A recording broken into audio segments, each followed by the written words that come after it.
오늘 우리가 함께 나눌 성경 말씀은 레위기 8장 1절부터 13절까지의 말씀입니다. 레위기 8장 1절부터 13절까지의 말씀입니다. 구약성경 레위기 8장 1절부터 13절까지의 말씀을 제가 봉독하겠습니다. 여호와께서 모세에게 말씀하여 이르시되 너는 아론과 그의 아들들과 함께 그 의복과 관유와 속죄제의 수송아지와 순양 2마리와 무교병 한 광주리를 가지고 온 회중을 회막 문에 모으라.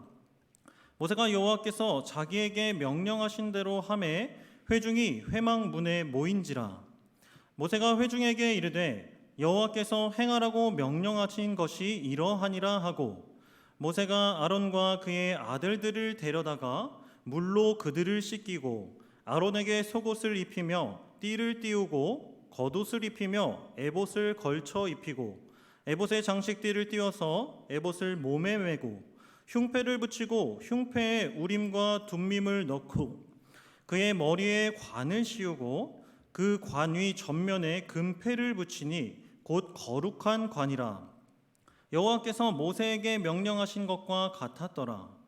모세가 관유를 가져다가 성막과 그 안에 있는 모든 것에 발라 거룩하게 하고 또 제단에 7번 뿌리고 또 그 제단과 그 모든 기구와 물두멍과 그 받침에 발라 거룩하게 하고 또 관유를 아론의 머리에 붓고 그에게 발라 거룩하게 하고 모세가 또 아론의 아들들을 데려다가 그들에게 속옷을 입히고 띠를 띄우며 관을 씌웠으니 여호와께서 모세에게 명령하신 것과 같았더라. 아멘. 사랑하는 성문교회 성도 여러분, 반갑습니다. 현장에서 예배드리지 못하는 어려움 속에도 온라인을 통해 하나님의 말씀이 선포되는 예배의 자리로 나오신 성도님들을 주님의 이름으로 사랑하고 축복합니다. 또한 이 시간 각자의 자리에서 함께한 우리 모두가 하나님께서 거룩하게 구별하여 택하신 예배자라는 사실을 기억하고 오늘도 말씀으로 살아서 역사하시는 하나님을 만나고 경험하는 시간이 되시길 바랍니다. 사랑하는 성도 여러분, 요즘 우리는 어느 때보다 어려운 세상을 살아가고 있는 것 같습니다. 누구도 상상하지 못했던 바이러스 때문에 삶의 기본권이 침해받고 갈수록 어려워지는 국가적 경제 위기로 젊은이들은 실업난에 좌절하고 어르신들은 은퇴 이후 노후 준비로 어렵고 힘든 시간을 보내고 계시기 때문입니다. 앞으로 점점 더 나라의 전망은 어둡고 비관적으로 변해가는 세상에서 하나님을 믿는 그리스도인들은 어떤 삶을 살아야 하고 어떤 나라를 만들어 가야 할까요? 우리가 함께 읽은 레위기 8장 말씀은 아론과 그의 아들들의 제사장 위임식 장면을 기록합니다. 저는 오늘 본문이 구약과 신약 성경 전체에서 차지하는 의미와 역할에 초점을 맞춰 설교 말씀을 전하려고 합니다. 왜냐하면 제사장 위임식을 기록한 레위기 8장 말씀은 하나님이 시내산에서 이스라엘 백성들에게 약속하신 나라를 만들어 가시기 위해 중요한 다리 역할을 하고 있기 때문입니다. 하나님이 약속하신 나라는 어떤 나라를 말하는 것일까요? 출애굽기 19장 6절 말씀을 제가 읽어드리겠습니다. 너희가 내게 대하여 제사장 나라가 되며 거룩한 백성이 되리라. 이 말씀은 출애굽한 이스라엘 백성들에게 하나님께서 시내산에서 약속하신 하나님의 뜻과 계획하심을 알려줍니다. 즉 하나님이 만들어 가시고자 하는 나라는 이스라엘 백성을 제사장 나라와 거룩한 백성이 되게 하는 것입니다. 따라서 오늘 말씀은 단순히 제사장 위임식을 묘사하는 것에 그치지 않고 하나님이 계획하시는 제사장 나라가 서서히 준비되고 실현되는 것을 알려줍니다.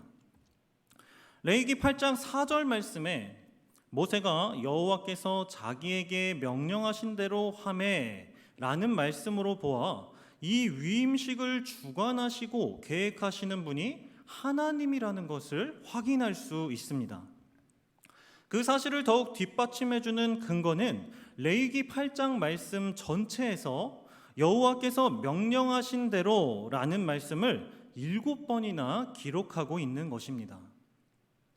이것은 하나님께서 출애굽기 29장 말씀에서 자세하게 알려주신 제사장 직분 위임 규정에 따라 모세가 하나님의 말씀에 순종하여 행한 것을 알려줍니다. 오늘 우리는 하나님의 자녀로 택함받은 우리가 만들어가야 할 제사장 나라와 거룩한 백성에 대해 함께 생각해 보겠습니다. 그러기 위해서 우리는 먼저 제사장의 임무와 역할에 대해서 자세하게 알아야 합니다. 제사장이란 구약시대 하나님께 드리는 제사, 오늘날로 말하면 예배를 집행하는 사람을 말합니다. 하나님은 제사장이 드리는 예배를 통해 자신의 백성들과 만나길 원하셨습니다. 오늘 본문 이전까지의 하나님의 나타내심, 현현의 모습은 어떻습니까? 매우 한정적이었습니다. 그러나 하나님은 이제 성막과 제사법을 만드시고 제사를 집행할 제사장을 세우셔서 이스라엘 백성 가운데 함께 하실 것이라고 약속하셨습니다. 그리고 이스라엘 백성들은 오직 제사장을 통해 드리는 희생 제사로 자신이 지은 죄를 용서받을 수 있었습니다. 이러한 제사장의 임무로 보아 제사장의 역할은 하나님과 이스라엘 백성들을 이어주는 다리의 역할을 하고 있다는 것을 알 수 있습니다. 그런데 하나님이 제사장을 세우시는 장면에서 두 가지 질문이 생깁니다. 첫 번째 질문은 하나님은 왜 제사장을 통해서만 하나님께 예배드릴 수 있게 하셨을까 하는 질문입니다. 우리가 생각하기에는 사람들 각자가 자유롭게 하나님 앞으로 나아가 제사 지내는 것이 훨씬 더 효율적이고 이상적이라고 생각하기 때문입니다. 레위기 8장 12절 말씀은 하나님께서 제사장을 통해서만 예배 받으신 이유를 짐작하게 합니다. 제가 읽어드리겠습니다. 또 관유를 아론의 머리에 붓고 그에게 발라 거룩하게 하고. 우리의 생각과 다르게 하나님이 제사장을 세우신 이유는 하나님 앞에 나아가 제사 드리는 사람은 거룩해야 했기 때문입니다. 거룩이란 히브리어 카다쉬라는 단어로 분리하다, 구별하다, 깨끗하게 하다라는 뜻을 가지고 있습니다. 그렇다면 거룩한 사람은 무엇으로부터 분리된, 구별된 사람을 의미하는 것일까요? 거룩한 사람은 죄악으로부터 분리되어 구별된 사람을 말합니다. 이 말은 하나님께 제사를 드리는 사람은 죄가 없는 깨끗한 사람이어야 한다는 말입니다. 두 번째 질문은 왜 대제사장으로 아론을 세우셨는가 하는 질문입니다. 아론은 모세의 형으로 이스라엘 백성들을 출애굽시킬 때 입이 둔한 모세의 대언자 역할을 한 중요한 인물입니다. 그러나 모세가 시내 산을 올라갔을 때 그의 모습은 어떻습니까? 아론은 보이지 않는 하나님을 대신할 우상으로 금송아지를 만들어 이스라엘 백성들이 하나님께 죄를 범하는데 크게 일조한 장본인입니다. 그런데 하나님은 왜 금송아지를 만들어 범죄한 아론을 대제사장으로 세우셨을까요? 무슨 자격이 있기에 하나님이 부족한 아론을 대제사장으로 세우신 것일까요? 성경에서도 하나님이 부족한 아론을 대제사장으로 세우신 것에 대해 문제를 제기한 사람들이 있습니다. 민수기 16장 말씀은 고라와 다단과 아비람의 반역을 기록합니다. 이들은 아론의 제사장 직분에 대해 반기를 들고 일어난 무리였습니다. 그들의 주장은 이러합니다. 너희가 분수에 지나도다. 회중이 다 각각 거룩하고 여호와께서도 그들 중에 계시거늘 너희가 어찌하여 여호와의 총회 위에 스스로 높이느냐. 레위 자손이었던 고라와 이스라엘의 장자 루벤의 자손 다단과 아비람, 그리고 이름 있는 지휘관 250명이 자신들도 대제사장의 임무를 수행하겠다고 나선 것입니다. 그 결과 어떠했습니까? 땅이 입을 열어 고라에게 속한 모든 사람과 그들의 재물을 삼키고 여호와의 불이 나와 분향하는 250명을 불살랐습니다. 이것은 무엇을 말해줍니까? 대제사장의 직분을 맡은 사람은 전적인 하나님의 택하심의 은혜로 선택받는다는 사실입니다.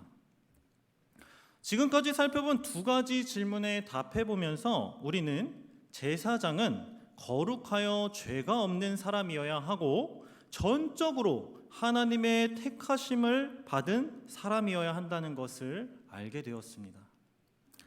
그러나 첫사람 아담의 범죄로 죄를 가지고 태어난 인간은 스스로 거룩해질 수 없고 죄로부터 완전하게 깨끗해질 수 없습니다. 하나님께 택함받은 아론과 그의 아들들도 예외는 아니었습니다.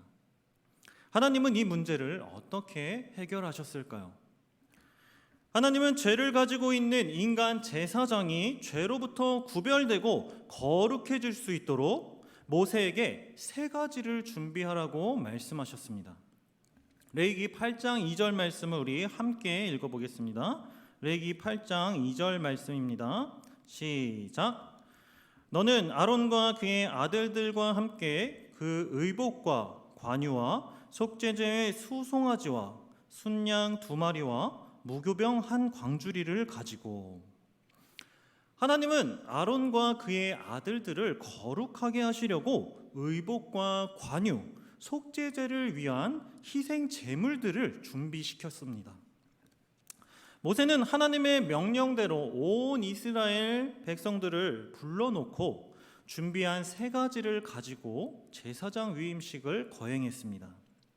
먼저 거룩을 상징하는 제사장의 옷 에봇과 장신구를 만들어 입히고 거룩을 상징하는 기름인 관유를 성막 기구들과 제사장에게 뿌림으로 그들을 거룩하게 했습니다. 그리고 속죄제로 수송아지를, 위임 제사를 위한 번제로 순양과 무교병을 드려 제사를 집행했습니다. 모세가 제사를 드린 이유는 제사장 자신을 위하여 속죄제를 드려 제사장과 제사 제단을 거룩하게 하기 위해서였습니다. 이어서 번제를 드려 제사장 자신을 하나님께 온전하게 드렸음을 고백하고 위임제로 다시 한번 거룩함과 하나님께 전적인 헌신을 고백하기 위해 제사를 드린 것입니다. 인간 제사장은 이러한 방법을 통해 거룩해질 수 있었습니다. 이렇게 오늘 본문이 기록하는 화려한 제사장의 옷과 거룩함 가득한 제사장 위임식은 자연스럽게 우리를 대제사장이 되신 예수 그리스도께로 이끌어 줍니다. 히브리서 기자는 히브리서 4장 14절부터 10장 말씀에 이르기까지 구약의 제사와 제사장 제도로부터 예수 그리스도의 사역을 설명합니다. 그리고 히브리서 7장 27절 말씀은 완전할 수 없는 제사 제도와 제사장으로 말미암아 날마다 드려야 했던 제사를 예수님께서 자기 자신이 희생제물이 되어 단번에 드린 제사로 이제는 영원히 온전하게 되었다는 사실을 강조합니다. 히브리서 7장 27절 말씀을 제가 읽어드리겠습니다. 그는 저 대제사장들이 먼저 자기 죄를 위하고 다음에 백성의 죄를 위하여 날마다 제사 드리는 것과 같이 할 필요가 없으니 이는 그가 단번에 자기를 들여 이루셨음이라. 이 말씀은 두 가지를 깨닫게 합니다. 첫째는 하나님이 시내 산에서 약속하신 제사장 나라와 거룩한 백성을 만들어 가시기 위해 제사 제도를 세우셔야 했고, 둘째로 우리 모두를 거룩한 제사장으로 만들어 가기 위해서 하나뿐인 아들 독생자 예수 그리스도를 이 땅에 보내셔야만 했다는 것입니다. 예수님은 죄로 오염된 우리가 거룩해질 수 있도록 친히 십자가에서 제물이 되어 주셨으며, 죄가 없는 예수님의 피값으로 우리는 구원을 얻었습니다. 사랑하는 성도 여러분, 예수 그리스도를 믿고 거듭난 우리는 하나님께서 직접 택하시고 세우신 거룩한 제사장입니다. 여러분은 자신이 제사장이라는 사실을 믿고 계십니까? 저는 말씀을 전하기 전 인사로 성도님들에게 이런 권면을 드렸습니다. 오늘 예배 자리에 함께한 우리 모두가 하나님께서 거룩하게 구별하여 택하신 예배자라는 사실을 기억하고 오늘도 말씀으로 살아서 역사하시는 하나님을 만나고 경험하는 시간이 되길 소망합니다. 이 권면은 지금 우리가 이 시간 하나님께 예배를 올려드리는 제사장의 역할을 하고 있다는 말입니다. 우리는 예배를 드리고 주관하는 제사장으로 부름을 받은 사람들임에도 불구하고 자신에게 맡겨진 중요한 임무를 깨닫지 못하거나 자기 자신이 제사장이란 사실을 모르고 살아갈 때가 너무 많습니다. 그 결과 많은 성도들이 아론과 그의 아들들을 제사장으로 세우는 레위기 8장 말씀을 오늘날 목회자들이 목사 안수를 받는 모습 정도로 생각합니다. 그 이유가 무엇입니까? 그것은 제사장의 임무를 하나님의 말씀을 전하는 교역자들에게만 한정되어 있다고 생각하기 때문입니다. 이러한 생각은 자칫 잘못하면 자신의 신앙생활을 소극적인 모습으로 변하게 할 수 있습니다. 우리가 사용하는 용어 중에 성도를 소극적인 신앙생활을 하도록 만드는 교회 용어가 있습니다. 그것은 평신도라는 말입니다. 여러분은 평신도라는 말을 들을 때 어떤 생각이 드십니까? 제가 대학생 시절 때의 일입니다. 당시 대학교를 다니기 위해 강원도에서 서울로 상경한 저는 감리교단 소속의 기숙학사에서 신학생들과 함께 방을 쓰며 기숙사 생활을 했습니다. 기숙사 규정 중 하나는 매주 2회 새벽 예배에 참석하는 것이었습니다. 저는 아침 일찍 일어나 새벽 예배를 드리고 아침 운동으로 기숙사 근처에 있는 작은 산을 오르곤 했습니다. 그런데 하루는 같은 방을 쓰던 신학생 룸메이트가 같이 새벽 예배를 드린 후 산에 따라가고 싶다고 말했습니다. 그래서 저희는 함께 산을 오르고 내려오며 자연스럽게 신앙에 관한 이야기를 나누었습니다. 그런데 신학생 룸메이트가 저에게 이런 말을 했습니다. 형은 평신도인데 믿음이 너무 좋아 보여요. 형은 평신도인데 믿음이 너무 좋아 보여요. 이 말은 평소 규칙적인 생활을 하는 저의 모습을 보고 칭찬하는 말임에도 불구하고 저는 평신도에 대한 의미를 잘못 이해하고 사용하는 룸메이트의 말을 듣고 괜스레 기분이 좋지 않았던 기억이 납니다. 제가 기분이 좋지 않았던 이유는 그 친구가 생각하는 평신도의 의미는 신학을 전공하여 목회자가 되는 그룹과 평신도 그룹에는 믿음의 차이가 있다는 전제가 있었기 때문입니다. 마치 믿음의 계급을 나눈 것처럼 말입니다. 평신도라는 말의 의미는 본래 하나님의 백성을 일컫는 말입니다. 그리고 선택받은 사람들의 모임으로서의 교회와 성령의 전으로서의 교회의 개념으로 살펴볼 때 성직자와 평신도의 구분이 없다고 보는 게 옳습니다. 그런데 왜 교회 안에서 평신도에 대한 잘못된 이해가 자리 잡은 것일까요? 그것은 로마 제국에서 기독교가 급팽창하는 부흥으로부터 교직을 구분하는 성직자 그룹이 생겨나게 되었고, 그 후로부터 1500년 이상 평신도는 교역자와 구분된 별도의 신분을 상징하는 것으로 잘못 사용되어져 왔기 때문입니다. 교역자에게는 말씀을 전하고 교회를 보호하는 권위가 있음이 마땅하지만, 그동안 평신도의 역할과 중요성이 실제로 비하되어 여겨져 왔습니다.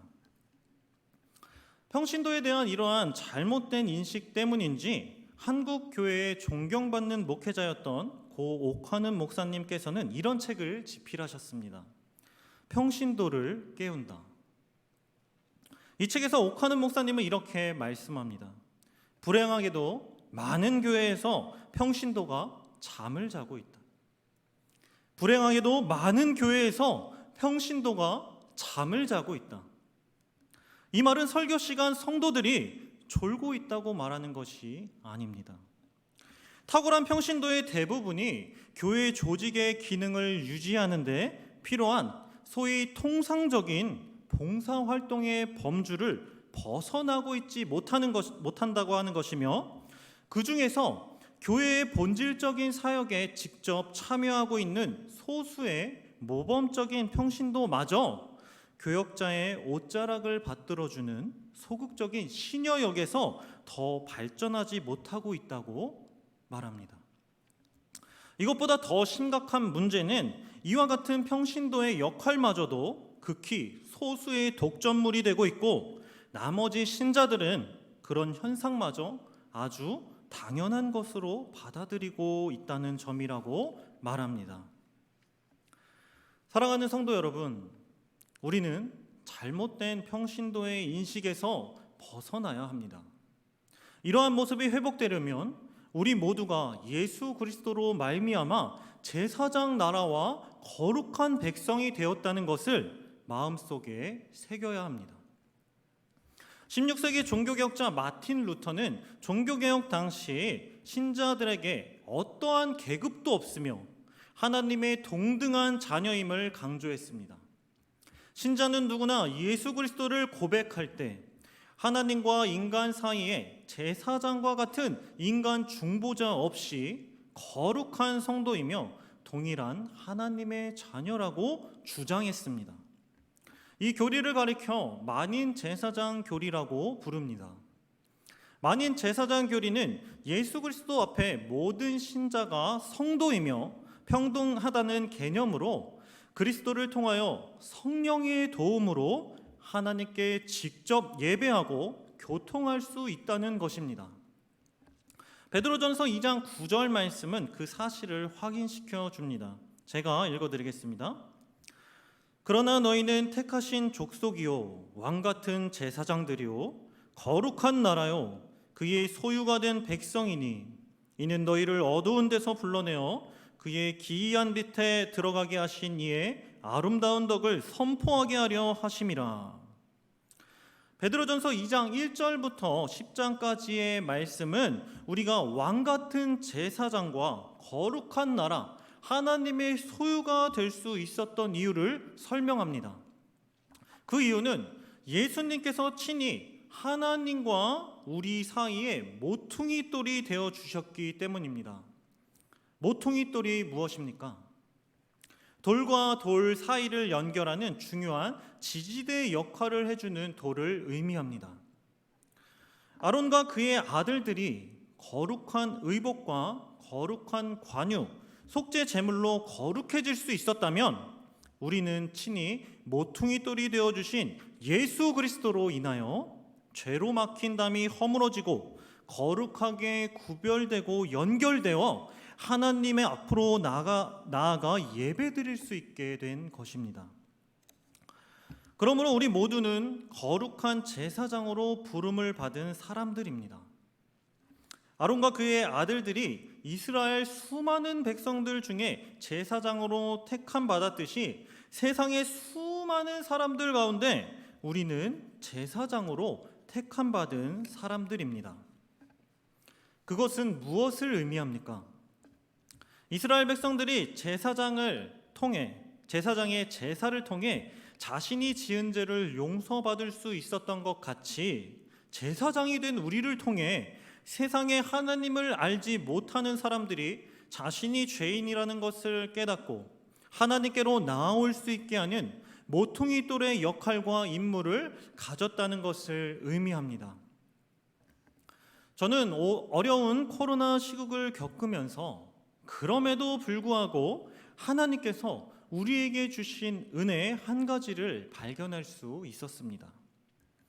그것은 어떠한 상황에서도 끝까지 예배의 자리를 지키고 집행하는 거룩한 제사장들을 구별하신 것입니다. 코로나와 같은 전염병이 함께 모여 드리는 우리의 예배를 중단시키고 막을지라도 각자의 자리에서 하나님을 예배하는 거룩한 성도님들을 구별하신 은혜의 말입니다. 하나님은 그 거룩한 제사장을 통해 완전한 하나님의 나라를 이루어 가실 것입니다. 우리는 그분의 소망이며 세상과 하나님을 이어줄 다리이기 때문입니다. 그러므로 우리는 예배드리고 있는 자신이 선택받은 제사장임을 확신할 수 있으며 그 확신은 우리로 하여금 더욱 예배와 기도에 힘쓰게 하는 원동력이 될 것입니다. 성도는 예배와 기도, 찬양 가운데 하나님의 임재를 경험하고 거룩해지며 주님과 함께한 거룩한 모습은 세상에서 변화된 그리스도인의 삶과 사랑을 전하게 됩니다. 19세기 영국을 대표하는 복음주의 지도자 존 라일은 자신의 저서 거룩에서 그리스도인들이 자신의 삶과 나라에 참된 실천적 거룩을 나타내야 한다고 말합니다. 실천적 거룩. 실천적 거룩을 나타내는 사람이란 가정에서도 거룩하고 온유하고 욕심이 없고 애정이 넘치고 친절하고 자기를 부인하는 그리스도를 닮은 사람이라고 말합니다. 그런 사람은 주님이 주신 은혜에 만족하며 하나님께서 허락하지 않으신 것들에 더 이상 욕심을 부리지 않습니다. 그의 부모나 남편 혹은 아내 그리고 친척들이나 친구들이 그와 함께 지내는 것을 원하고 교제 가운데 평안을 느낍니다. 그는 요란스럽고 흥분을 일으킬 만한 것이 없어도 고요한 은혜의 방편을 누리고 차분한 주의를 보냅니다. 무엇보다도 자신의 신앙과 세세한 부분에서 완전히 일치하지 않는 사람을 이전보다 더 사랑으로 대하며 다가갑니다. 라일의 주장은 거룩한 제사장의 역할은 예배 드리는 것에 끝나지 않고 자신의 삶과 나라에 참된 실천적 거룩의 모습을 전해야 하는 것을 알려줍니다. 그렇다면 실천적 거룩을 실천하기 위해서 우리는 어떻게 해야 할까요? 실천적 거룩을 실천하기 위해서는 예수 그리스도의 거룩한 옷과 성령 하나님의 기름 부으심과 우리의 거룩한 희생이 있어야 합니다. 구약시대 대제사장의 에봇 견대에 이스라엘 12지파의 이름이 새겨진 보석이 달린 것은 대제사장의 이스라엘 백성들을 양쪽 어깨에 짊어지고 하나님께로 인도하는 다리의 역할을 의미합니다. 그것은 예수님께서도 당신의 어깨 위에 자신에게 속한 모든 성도를 짊어지시고 하나님께로 인도하셨습니다. 이것은 이스라엘 백성들의 운명이 대제사장의 어깨 위에 있었듯이 우리의 운명도 예수 그리스도의 어깨 위에 있음을 가르쳐 줍니다. 그리고 이제는 왕 같은 제사장으로 택함받은 우리의 어깨 위에 세상에 아직 하나님을 모르는 사람들의 운명이 달려 있습니다. 그래서 우리는 예수 그리스도의 긍휼과 자비와 겸손과 온유와 오래 참음의 옷을 입고 성령의 기름 부으심으로 거룩해져서 예수님이 우리를 위해 희생 제물이 되었듯이 우리 역시 하나님과 이웃을 위해 기꺼이 희생할 때 세상과 하나님을 연결하는 실천적 거룩을 나타낼 수 있습니다. 말씀을 맺겠습니다. 사랑하는 성도 여러분, 오늘 우리는 말씀을 통해 하나님이 시내산에서 약속하신 말씀이 오늘을 살아가는 우리를 위한 놀라운 사랑과 은혜의 말씀인 것을 깨달았습니다. 비록 세상은 점점 더 어둡고 비관적으로 변해가지만 왕같은 제사장으로 부름을 받은 우리는 하나님과 세상을 연결하는 제사장의 역할과 임무를 삶 속에서 충실히 수행해야 할 것입니다. 그러기 위해선 무엇보다 하나님의 말씀을 최선을 다해 연구하고 대언하는 직무를 맡은 위임받은 교역자와 그 말씀을 가지고 가정과 세상에 나아가 전하고 살아내야 하는 성도님들과의 믿음의 신뢰와 사랑이 필요합니다. 주님이 피로 사신 교회 안에서 그 누구도 평등하며 제한이 없어야 할 것입니다. 이제는 잠자는 평신도의 모습에서 깨어나 하나님을 예배하고 모두가 교회와 가정과 세상을 내 집처럼 섬기고 가꾸는 거룩한 제사장이 되어야 합니다. 그리하여 이후 하나님이 우리를 통해 만들어 가실 완전한 제사장 나라와 거룩한 백성이 가득한 천국을 소망하고 달려가는 저와 사랑하는 성도님들 되시길 주님의 이름으로 소망하고 축복합니다. 우리 함께 예배